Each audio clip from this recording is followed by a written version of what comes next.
बिस्मिल्लाहिर्रहमानिर्रहीम। हमारे Islamic information channel के हाज़रीन अस्सलाम वालेकुम।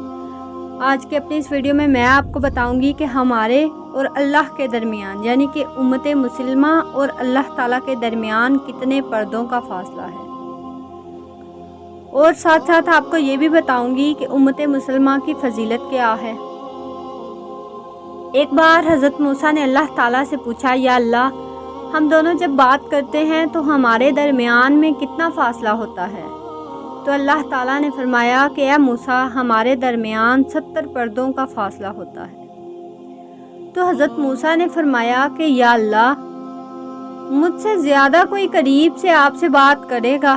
तो अल्लाह ताला ने फरमाया कि मेरा आखिरी पैगम्बर अहमद मुस्तफ़ा मोहम्मद मुस्तफ़ा सल्लल्लाहु अलैहि वसल्लम की उम्मत और मेरे दरमियान में कोई पर्दा नहीं होगा। मैं इतना उस उम्मत को अपने करीब रखूँगा। सुभान अल्लाह। ये है उम्मत मुसलमा की फजीलत। हज़रत मोहम्मद मुस्तफ़ा सल्लल्लाहु अलैहि वसल्लम के सदक़े अल्लाह हमारे गुनाहों को माफ़ फरमाएँ, आमीन। अगर आज की ये वीडियो पसंद आई हो तो हमारे चैनल को सब्सक्राइब करें, वीडियो को लाइक करें और ज़्यादा से ज़्यादा शेयर करें। अल्लाह हाफिज़।